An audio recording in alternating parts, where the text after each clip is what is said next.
Alright. So, Sonic Frontiers releases this Tuesday. And there's a lot of different YouTubers, some of which have managed to break Street Day, others of which have been blessed with review copies.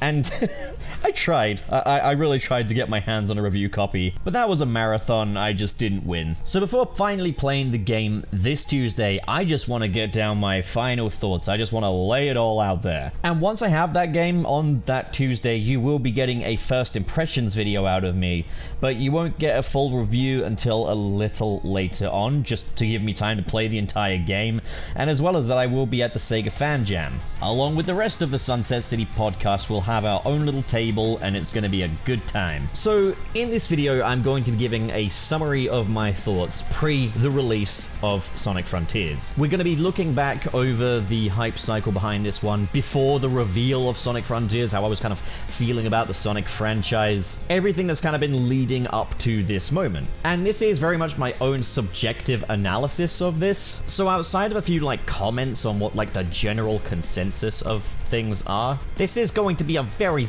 subjective video. A warrior appears and stops you in your tracks. To progress to the rest of the video, you must meet the following criteria. Have you subscribed to Channel Pup for more Sonic content and other topics? You have? Excellent, young one. If you enjoy the video, also remember to hit the like button. And now for an optional quest, young squire. Channel Pup is a very poor man who does not have a lot of money. If you want to help him to turn that around and invest more in his own content and ventures, you can do so at the Patreon link in the description below, as well as that there are perks. You may now proceed with the remainder of the quest. So I guess we'll start at the very beginning. The first video game I ever played was Sonic the Hedgehog on the Sega Mega Drive. This would have been back when I was just a tiny wee little toddler. Now, I was born in 1996, so Sonic 1 and 2 were already long out by then, and those were the Sonic games that I kind of grew up with. And I wouldn't revisit Sonic until my teenage years, when I went to trade in some old video games, and my dad encouraged me to trade them in for Sonic Unleashed, as he'd seen a demo of it, and he thought it looked really cool, so I gave it a try. And Sonic Unleashed quickly became my favorite game. Then after Unleashed, we had Sonic Colors and Sonic Generations, so I didn't really experience any of that so-called dark age for Sonic. I experienced all that when it was already over. I didn't grow up into that hype cycle of what Sonic 06 was gonna be, so I didn't experience that disappointment. When I got into Sonic, it was in a pretty healthy state. I never owned a Wii U, so I never got to play Sonic Boom Rise of Lyric or Sonic Lost World, but what I knew was that Unleashed and Generations were some of my all-time favorite Sonic games, and boost gameplay was the creme de la creme, one of the coolest things I'd ever experienced. Fast forward to 2017, Sonic Forces comes out, and to me that game was like having my expectations dragged down a back alley and having their lights stomped out. And it kind of served as a wake-up call.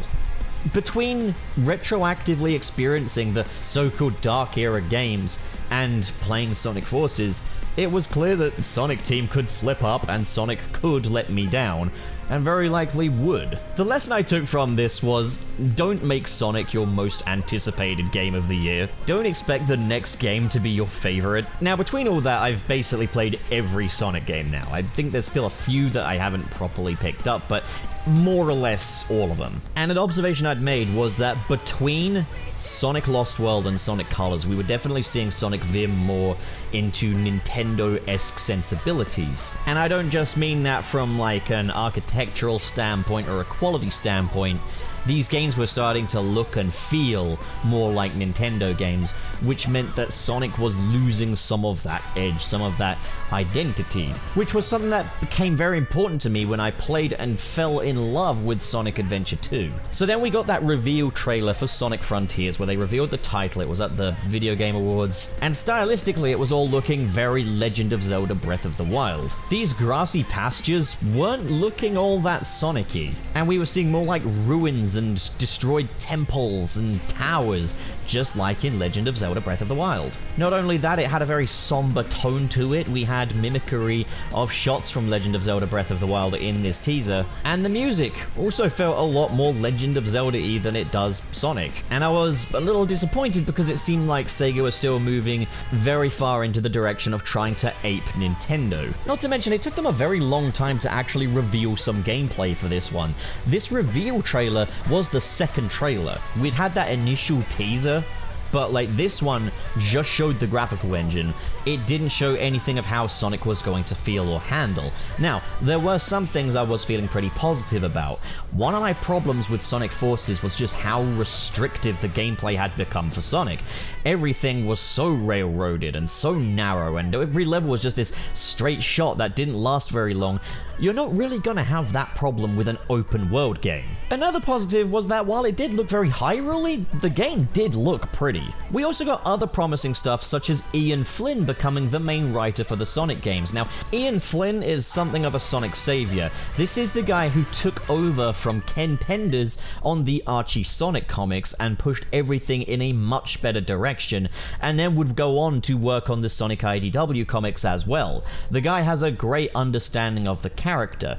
Now, this isn't the only good thing about Ian Flynn coming in. It's also who he was replacing on the games as well, who were Ken Pontac and Warren Graff, who made their writing debut for Sonic in Sonic Colors and would continue up until Sonic Forces. Now, I don't want to make any personal insults against Ken Pontac and Warren Graff. I've made jokes about it over on the Sunset City podcast, but truth be told, I don't know these guys. They could be nice as pie, and I haven't really seen any of the other stuff they've worked on. Like, at the end of the day, there are writers for hire, and then, you know, writers for hire can also be passionate writers. It depends on the project, how much they're being paid, and what their role is and everything.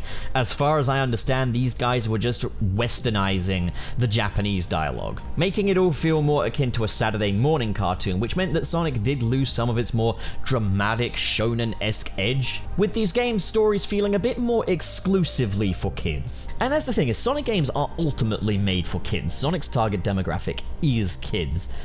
And you can deny that all you want, Sonic fans. Let's not be delusional here. However, children's entertainment doesn't necessarily have to exclude adults, and it's something that Sonic has actually done a pretty decent job of up until Sonic Colors. From a gameplay perspective, sure, Colors was still good, but yeah, that story, there's nothing here if you're over the age of 14. And I'd definitely rather have the high enthusiasm, poorly translated dialogue that we got in games like Sonic Adventure and Sonic Adventure 2, which has its charm, than this very dumbed down version of it. So the changing of the guard from Ken Pontac and Warren Graff to Ian Flynn was something I was very excited about, because those Sonic comics that Ian Flynn wrote are also appealing to both adults and kids alike. If anything, I'd say they move slightly more in the mature direction, particularly how grim stories like the Metal Virus arc became. But the bottom line is Ian Flynn is able to get the potential out of these characters for them to be actual characters. So while I was overall feeling disappointed to see Sonic clinging on to a Nintendo property once again, there were certainly aspects I was looking forward to. Then we got our first gameplay reveal, the IGN World Showcases. And oh boy, I think I and a lot of people lost a lot of faith in this game and Sega after this gameplay reveal. See, here's the thing, rather than giving us a gameplay trailer, Sega just decided to throw out 7 minutes of just aimlessly wandering around this open world. You could see a few mechanics, such as boosting, rail grinding, doing little tricks, and then also we got our combat showcase, which was admittedly a little more promising because it just looked a bit more engaging, but at the same time, we didn't see anything in any kind of context here. It kind of became apparent that Sega initially clearly didn't know how to market an open world style game. There were also some concerning technical aspects as well, and again, I don't know if this is just down to it being a really bad showcase. For example, the animation was looking very situation to situation, and what I mean by that is there wasn't really much transition between animations. Like, you run, Sonic goes into a running animation, you're falling through the air, he's in a very static pose. Sonic didn't feel so much like a character, so much as like a playable character that has some animations mapped on for certain moves and situations, but they don't feel alive or organic. And then there was also the pop-in. Now, open world games, especially ones with like wide vistas, they can fall victim to pop-in. I get that, but in this showcase, it was just everywhere you looked, there was just things constantly popping in and out. Even in some instances, like rocks directly beneath Sonic were taking way too long to pop in. Now, why does this matter? Well, a lot of work had clearly gone into making this feel like an immersive open world, making this place look kind of tangible and realistic, so having things just popping in and out kind of takes you out of that, you know? Other open world games have remedied this with like fade transitions for the pop-in, but in Sonic Frontiers, it's just pop, pop, pop. It's all just, you know, appearing in front of your very eyes. So the bottom line, that initial promo run was just a disaster. Just stuff without context, you know? None of this matters if you don't know what the gameplay loop is. In fact, we barely even saw how Sonic handled, because most of the time in that open world demo, they were just walking around for some reason. And because they were just slowly walking around, things like popping were only exacerbated, things that you probably wouldn't notice when you were running past them. You notice them when you're walking past them, and why would you walk in a Sonic game? For a lot of people, Sonic Forces was the last straw, but this here looked like a nail in the coffin for video game Sonic, and it was especially embarrassing considering how many new eyes have been on Sonic since the movies, which brought a lot of goodwill to the Sonic brand. So this game here was looking like Sega didn't really know what they were doing. However, public demos started going out at conventions, and the people playing them seemed to be having a good time, and gaming journalists were saying good things. But then it got worse, as we were getting leaked screen recordings of the game. Nothing high quality, but enough to determine some of what was going on here. You see, one of the things that IGN confirmed during the initial World Showcase events was that there would be this new feature called Cyberspace, and Cyberspace were basically bite-sized Sonic levels. So around this open world, you could still go into sort of traditional Sonic stages as well. But there was also a leak from a character called Zippo. Now, Zippo has quite a reputation for leaking like information about the next Sonic game out, some of it accurate, some of it not. Zippo said that the cyberspace stages consisted purely of reused Sonic Generations level assets. Now, it's worth noting, I loved Sonic Generations. Sonic Generations was so excited because it brought in all these returning levels from previous games, and it was just this love letter to Sonic's history, and it was fantastic. Mania then did a very similar thing. Now, Sonic Mania was a good game, but the only thing I didn't like about it so much was its reliance on level reusage. Then Sonic Forces comes along, and one of the issues with that game is level reusage. So to hear that Sonic Frontiers was going to do this a fourth time, fifth if you include LEGO Dimensions, surely not. Come on, Sega, really? And then the leaked footage came out. Green Hill Zone, Chemical Plant Zone, Sky Sanctuary, all back. Green Hill Zone and Chemical Plant Zone have been in all four of this asset reuse quadrilogy. This right here just came across as pure tone deafness from Sega. Who is going to be happy to see Green Hill Zone and Chemical Plant Zone after seeing them in the previous 3 games? They're not even nostalgic anymore, because they've been current for the past 10 years. Then a Nintendo Direct drops, and the embargo is lifted on cyberspace stages, so we can finally see them in clear quality, and we see them in that Nintendo Direct teaser, which does show us a bit more of the gameplay loop, as well as what we can expect the game to look like on the Nintendo Switch. Now, admittedly, technical aspects such as pop-in still aren't looking good, but we are seeing more of the gameplay loop here. It's accompanied by rock music, which immediately makes this feel much more Sonic-y. We're meeting the villain for this game, Sage, this little AI girl. And yeah, we see Green Hill Zone, but also this new city stage, which I figured could possibly be a take on Speed Highway, but it did show that they were still taking some artistic license, even with reused level themes. So while I definitely would rather have something all new, my mind was at least opened a little bit towards cyberspace, just a teensy tiny bit. So around here is where the publicity started to turn around for Sonic Frontiers a little bit. People were generally feeling more positive towards the game, And then there was me, who was also feeling a bit more positive. We were getting new gameplay videos from GameSpot, and it was showing off more of the gameplay loop and showing off more gameplay as someone would actually play a Sonic game. Less aimlessly walking around, more high-speed action. We also realized that there were going to be more islands in this game beyond just Kronos Island, which is the grassy Hyrulean-looking area, which admittedly was looking less and less like Hyrule the more we saw of it. Kinda has like an ancient technological vibe to it. And as more gameplay was dropping, we were seeing animations being improved upon as well. Sonic really starting to take shape as a living, breathing character. A lot was improving in a very short space of time, but at the same time, I think Sega trying to lead with, look how big our open world is, wasn't the way to go. They really needed to kind of lay down what the gameplay loop was before diving into look how vast all this is. I think I understand why they did it the way they did,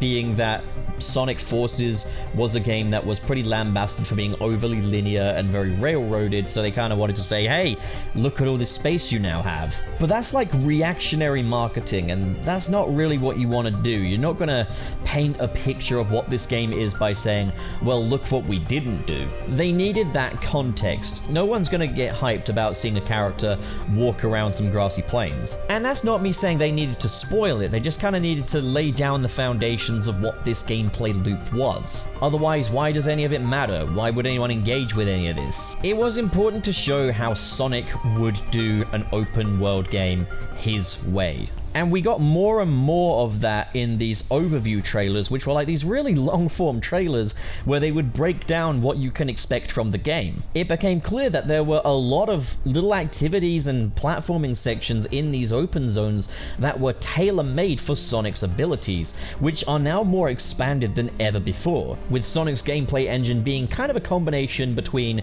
the parkour of Sonic Lost World and the boost formula, with small elements of classic Sonic in there as well, such as the drop dash. Also knowing that we'd be able to customize Sonic's abilities and his speed, great. A more versatile Sonic is exactly what we need. This is the distinction between the early publicity for Sonic Frontiers and the second half of the publicity, the point where people started to really become interested in this game. Early publicity told us it's an open world game. The later publicity showed us it's a Sonic game. This ain't no Breath of the Wild. There's multiple islands to go to with different themes. Traversal plays a huge role in how these open zones work. The moment-to-moment arcadey style gameplay that Sonic is known for is still present within the cyberspace stages. This isn't just we drop Sonic in an open world. This represents an expansion of everything we know the Sonic franchise to currently be. And with everything contextualized, paired with the game's seeming commitment to being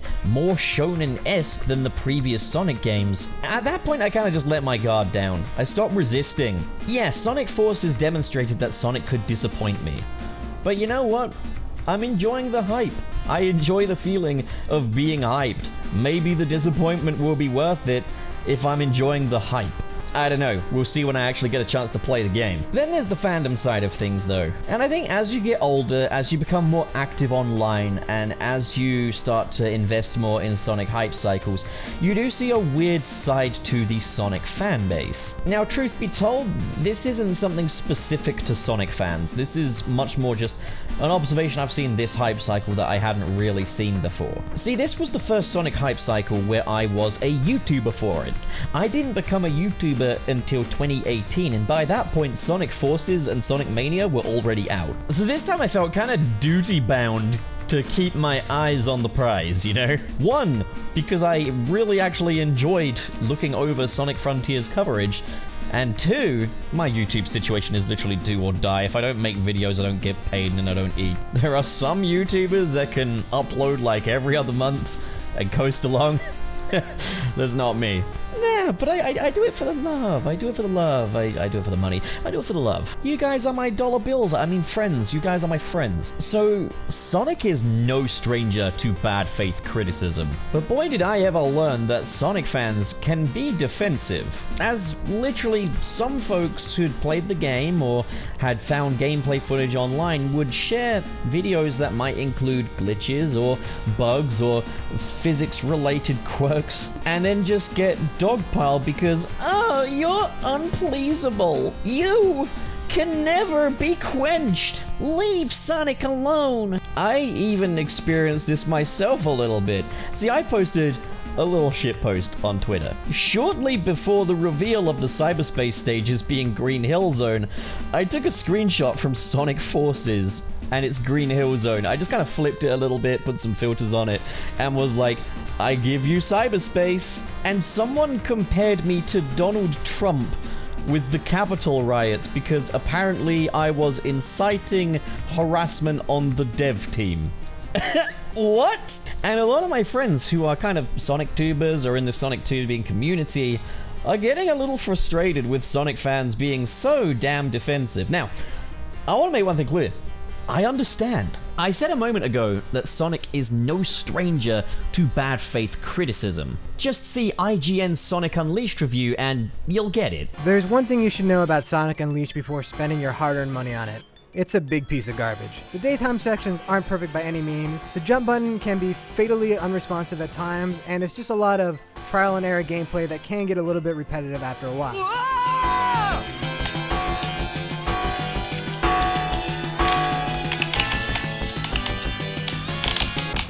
I get why current Sonic fans are defensive. I remember growing up with Sonic Unleashed thinking it's the greatest thing in the world, logging onto the internet and seeing classic fans pissing and moaning about how Sonic should just stick to 2D.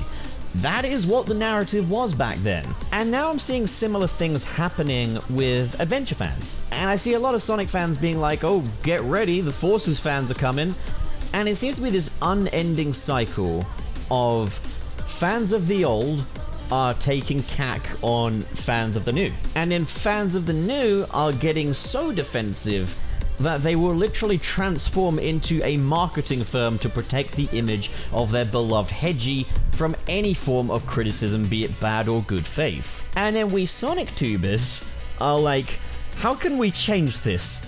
How can we make this better? How can we better govern our community? I have the answer. We don't. We let the idiots be idiots. And if they want to be idiots towards us, we just delete their stupid comment. Or leave it up, let them look like an idiot. Because it's never going to change. What we have to remember is that Sonic is ultimately a kids franchise. A lot of Sonic fans are kids. Kids get defensive. Kids don't necessarily think critically. And I'm not trying to say be patient with them. I'm not trying to say mince your words for them. I'm saying ignore them. You're not a babysitter. Like, that's also just something I want to make clear, is like, you can get good points from people of all ages, but at the end of the day, I'm not a babysitter. If someone's to act like a stupid baby in my comment section below, I'm not gonna, like, try and educate them. This isn't a political matter. This is a Sonic game and potentially critical literacy, but even then, it is all subjective at the end of the day. But it is just a funny observation that this is kind of like the Sonic fan cycle in a way. Just constant issue and overcorrection, and it kind of echoes a lot of the sentiments of the main Sonic brand as well. I think Sonic Frontiers might be the game to fix this, but at the same time, the Sonic games have a tendency to overcorrect things to the point of losing substance, and I think fans have a tendency of trying to overcorrect other fans to the point of just shilling out for a multi-billion-dollar company, which I think kind of draws a hoop around like the Sega and fan relationship in a way. Sega have proven to be more receptive than a lot of other big gaming studios.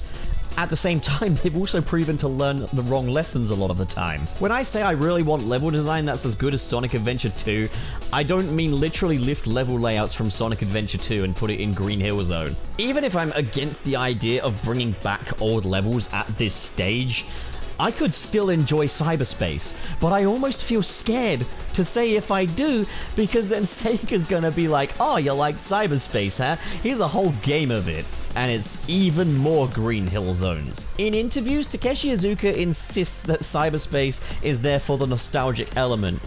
But I'm gonna be honest, I would feel much better if he just said, oh yeah, COVID-19 really impacted production of this game, so we couldn't make new environments for these, we instead used, you know, existing assets. It was a last minute addition. We kind of realized it needed this component. We were willing to do what it takes to get a good gameplay loop out of this, even if it meant compromising on assets. It's just, it comes off as lazy, you know? And there's a lot of pushback to that comment. People saying, oh, you're calling the devs lazy, they work their asses off. I'm not questioning the devs. I'm talking about Sega at the top down. I'm saying they need to employ more people to make assets for them. They need to employ more people to work on the cyberspace stages so we can have original cyberspace stages to go alongside open zones in future titles. Invest a little more in Sonic Team. I think I read somewhere that only like 60 people worked on this game. And I mean that from like a technical perspective. I don't mean like producers, writers, or anything like that. It's this weird thing. I'm hoping that Sonic Frontiers does well so that Sega feels willing to invest in Sonic Team a little more, get new people to make new assets. At the same time, if it does well, are Sega just gonna say, oh, it's okay, we'll just keep repackaging old levels then in that case? Another observation from fans is there's a lot of pushback regarding people that are unhappy to see returning zones. Oh, other games bring back places and familiar locations and it plays the same, blah, blah, blah, blah, blah. Or, it's just a small part of the game. One, the goal is that every part of a game should be good. If it can be criticized, it will be criticized. If it's in there and it's not good, that still ultimately matters. Two, I mean, let's pull up like an example here. Spider-Man Miles Morales, okay? You're still swinging around the same New York map. It might have snow on it, but it's still New York City, and the web swing mechanics are more or less the same as what they are in Spider-Man PS4. Here's the thing though, Spider-Man isn't a mascot platformer. Sonic is. And when it comes to a mascot platformer, when making subsequent entries, it is imperative that you have new places to go. Because if we've got a level that looks like Chemical Plant but controls like something from Sonic Adventure or something like that, you're not really getting anything new out of that. Sonic Frontiers is not a compilation disc, and I already own Sonic Generations, so if I'm spending $60 on the new Sonic game, I want 100% of those $60 to go onto the new Sonic game, not part a new Sonic game and part a Generations compilation disc. I'm not saying this will definitely be bad, I'm just explaining why I fundamentally disagree with bringing back old levels at this stage. I am just trying to illustrate my point. Sega, please just make some new assets. And as it is, asset flipping's a common thing. People reuse assets, but you can reuse them more interestingly than this. I appreciate that they've made things look a little psychedelic, a little bugged out, a little destroyed in the case of Green Hill Zone. But it's like, sheesh, change a color palette or something. Make it like translucent, like a translucent neon Green Hill Zone that's all purple and vaporwavy looking and stuff. That could be cool. Like, imagine if the palm trees looked like they were made of glass. That's just a texture switch out. Why can't you do that? The answer is probably because the devs are too busy with other stuff, but then Sega, hire more devs. Get more devs on Sonic Team. Give them the support they need to make a wholly brand new experience. Green Hill Zone was tired and done with back in 2017. It is certainly done with now. And you know, that kind of makes me sad as well, because I love Green Hill Zone. Like, in Sonic 1, Green Hill Zone is such a good stage, it's so iconic. And I'll never forget the excitement I felt seeing the gameplay reveal of Sonic Generations being like, whoa, they've brought back this stage that means so much to me and put it in 3D with an HD makeover, and it looks tangible, and that is awesome. And I'm now so sick of it. I'm so tired of it at this point. No more Green Hill Zone, for the love of God. They're gonna do it anyway. And I'm gonna have to find some new way to try and remain optimistic about that. The next game is 100% going to have Green Hill Zone, Chemical Plant Zone, and possibly Sky Sanctuary Zone in it. And I want to say I'm willing to take this on its own terms. I don't want to encourage it. Cyberspace is absolutely the closest thing this game had to a deal breaker for me. But having it within the context of an open zone game, I'm willing to give it the benefit of the doubt. But cyberspace is absolutely my biggest doubt about this game.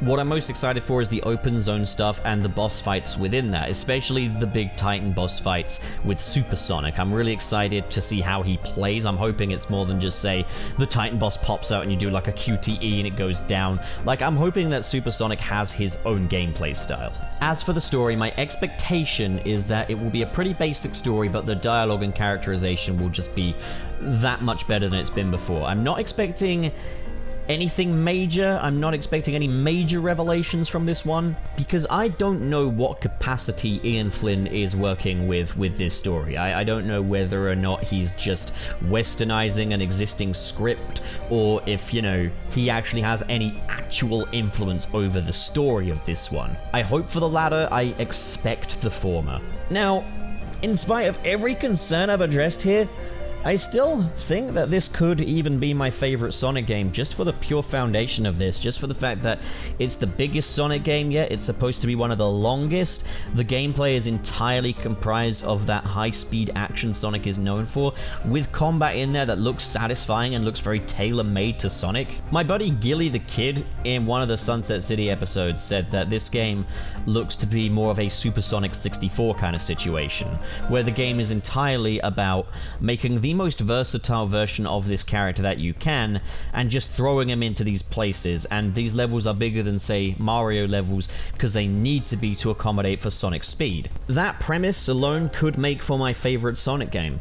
An agile, versatile version of this character that is just fun to play. And it would certainly alleviate the very automated versions of Sonic that we've seen in games like Sonic Forces. At the least, I expect an improvement from the Sonic Forces style, and I expect something that is in its own realm on par with, say, Sonic Generations. I'm excited to have a meatier, longer Sonic game, as opposed to these tiny little budget titles we've been getting recently. I'm excited for better writing, and from the sounds of things, Tomoyo Otani has brought a lot of different styles to the music here as well. Like, the soundtrack appears to be a mix of very sort of atmospheric music for the open zones, EDM music for the cyberspace stages, and then rock music for the vocal tracks. So I'm liking the way that's shaping up. Visually, this game looks gorgeous as well. So I do think there is a strong chance that this could be my favorite Sonic game, even if it's not necessarily the perfect Sonic game. My current favorite is Sonic Adventure 2, and I don't think that's an impossible bar to clear. But yeah, this is everything that I've learned from Sonic Frontiers and its hype cycle. What did you guys learn from this? The floor is yours in the comments section below, and I think possibly the next time you see me, I will have at least played a little bit of this game, and I'm super excited to share my first impressions with you. So, that's me done. Thanks again for watching, guys. Bye-bye. I say, you've made it to the end of the video! Congrats! No, but seriously, thanks a bunch for watching. And just now, I'll be extending a special thanks to the patrons in the $10 tier, who are the astonishing Adam Myers, the ever-so-kind King K, the limitless legendary Ray Ray, the marvelous Mr. SP, the spectacular Sergio, and the thunderous That Jordo, which is more evidence that I've really got to stop doing these alliteration adjectives. I gotta find another way to make you guys feel special. What an amazing and generous bunch of people. Thank you guys so much for your support. And if you want to join the ranks of these amazing people right here, the link to my Patreon is in the description below. Guys, these are not the easiest times in the world financially, so every little bit you folks are donating is doing wonders. I really would love to be able to do YouTube as a proper fully fledged career someday. It might just be a pipe dream, but maybe you guys can prove some people wrong. But of course, if donations aren't your thing, then, well, it means plenty to me that you just hit that cute little subscribe button over there. I didn't mean hit that way. Well, that's me done for the day. Thanks a whole bunch for your support, and have a fantastic day. I'm gonna see you so soon. Look!